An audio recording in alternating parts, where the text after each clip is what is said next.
Have you ever been in the situation in your life where you really liked a woman, but she rejected you and now you can't get her out of your head? You just can't stop thinking about her. You imagine how great life would be if only you could have her. In this video you'll learn why you're simply suffering from a cognitive error, why she's not as special as you think she is, and how to overcome this distracting feeling to move on to be able to find a girlfriend or a life partner who's right for you.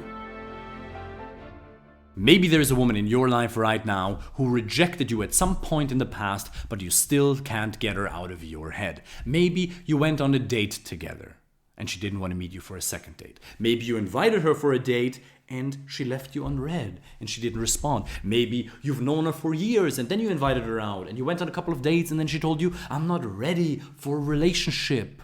Or, "I don't want to lose the friendship," or, "I want to focus on my career." Either way, she rejected you, but you still can't get her out of your head. Well, first of all, let me tell you, I know what that's like. I've been there, and I know the feeling that you probably have right now, that if you could just have her, if you could just kiss her and have her in your life, that your entire existence as a man would be validated and fulfilled. Nothing else matters. Maybe you're even at work sometimes and your mind keeps drifting off.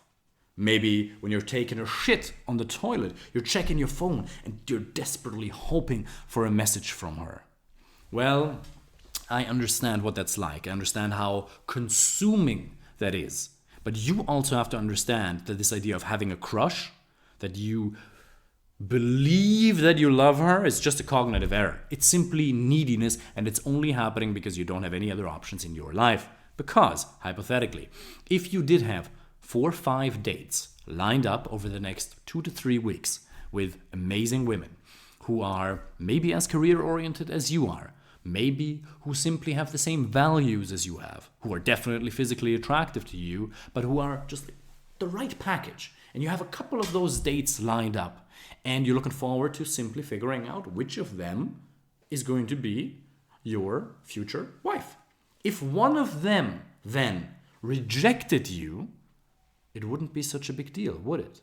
Now, maybe there's all kinds of excuses and rationalizations coming up from inside you right now. No, that's not true. She's special. Yeah, she's special. Now, let me tell you something. There are 4 billion women in this world. 4 billion. If you discriminate for age, that still leaves you with around 400 million women who are roughly in the same age bracket as you are. If you then only want the top 10% of all the women who are perfectly in your age group, those are 40 million women. Even just in your city, no matter where you are a couple of women who would make for an amazing life partner.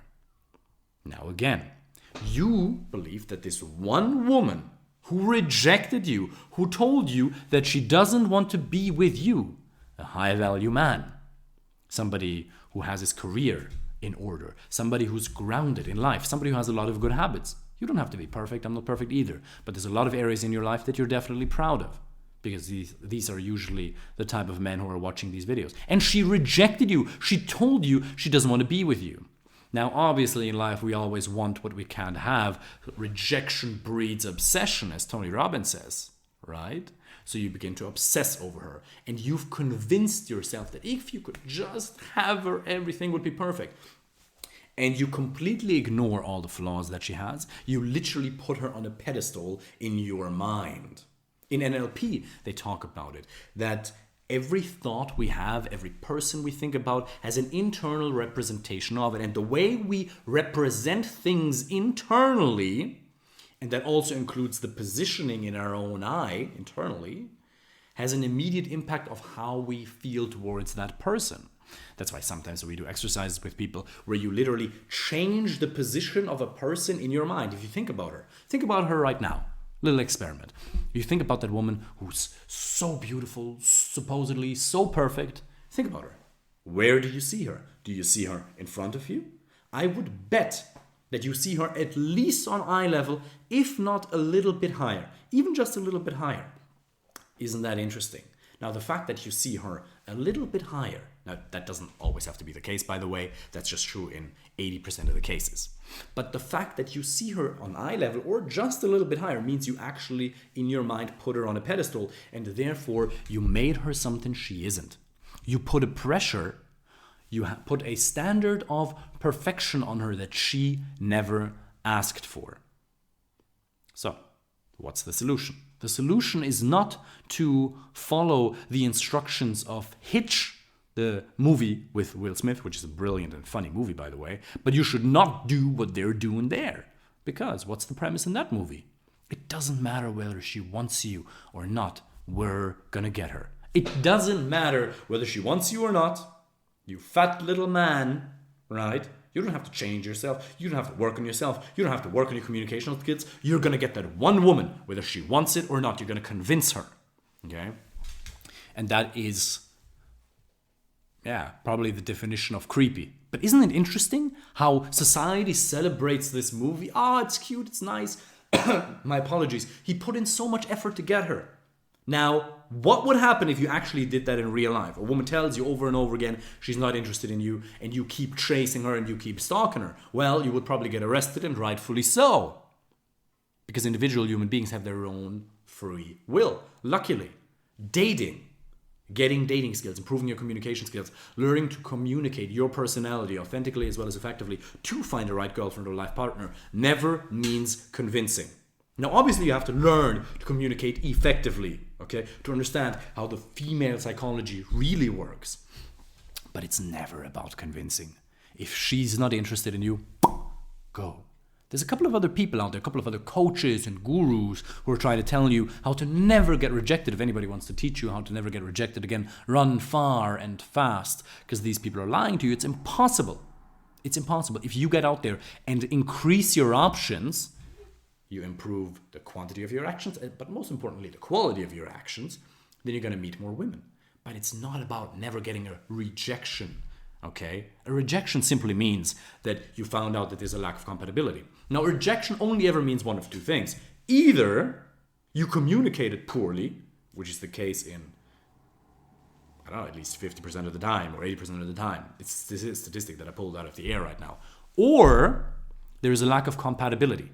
You simply found out you weren't right for each other. Now, a lot of men, maybe even you, have a lot of ego protection coming up right now. All these women in my past, I simply found out they weren't right for me. A lot of men like to revert back to this ego protection mechanism of saying, oh yeah, we just weren't right for each other, where you actually just communicated poorly. You have to communicate right, okay? Most men who go to dates, who get rejections, are not able to admit to themselves that they actually got a rejection, that they communicated poorly, and they'd rather revert back to this handy excuse that I just gave you of saying, oh, we just weren't made for each other, I just didn't like her anyway. Yeah, BS, okay? BS. If you could have been with her, you probably would have wanted to be with her.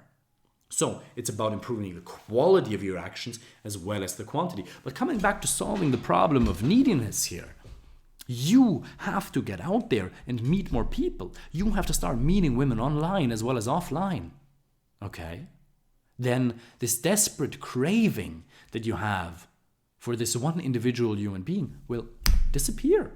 It will really disappear. All of a sudden, the second you meet other women who are amazing, okay, who have a great personality for you, who are physically attractive to you, and who are smart, the second you're on dates with these women, you're not going to be thinking about that other person. Promise you. Now, that is not what the mainstream wants you to believe. The mainstream wants you to believe that you really love her and that you should fight for her. Well, let me tell you something. If you have to fight to get a woman, you either communicated poorly or you're not made for each other. It's very simple, okay? You should never, this is a good life lesson in general, you should never have to fight to sustain or keep any relationship, okay? Now, that doesn't mean that you don't have to go through conflict. In any relationship, there's going to be conflict, and you have to learn conflict management. But the people who talk about having compromises in relationships, making compromises, and having all these conflict resolutions all the time, the people who are super focused on conflict resolutions in relationship all the time, while that is certainly valid, those people are in relationships with women that they shouldn't be in.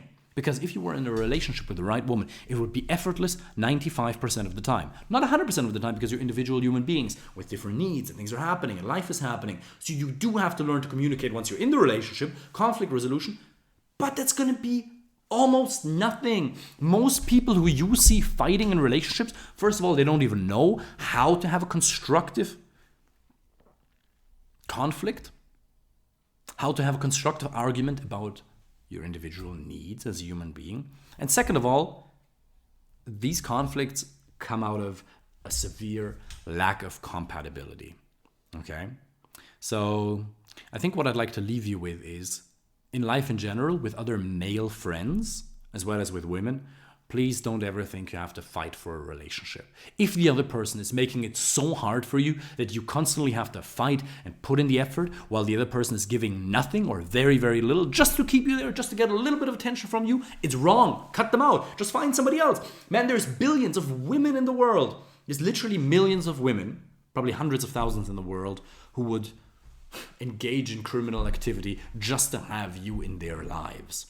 Please stop believing this mainstream Disney, Hollywood generated idea that you have to fight to keep a relationship going. That you should go after women who don't even want you, okay? That's what some of those weird guys, some of those weird PUAs out there teach, right? You can get any woman. I'll teach you how to get any woman. Well, to do that, you would have to be able to control the free will of an individual human being. Thank God you're not able to do that. Thank God the concept of a rejection exists, because that means people have individual and free will. Imagine if any woman could make you fall in love with her. You'd be like, oh my God, thanks. No, I don't want that. That's weird, okay? You don't even like 90% of women out there. And 90% of women don't like you. And that's nothing to be frustrated about. That is perfectly fine. It's perfectly fine to move in the direction of creating a relationship with a potential life partner or girlfriend who is right for you, where you have very little conflict. And to get back to the original idea of your neediness with that woman, with that girl, with that lady, get options, man. Start meeting women online, start meeting women offline, improve your communication skills, and that neediness will disappear so quickly.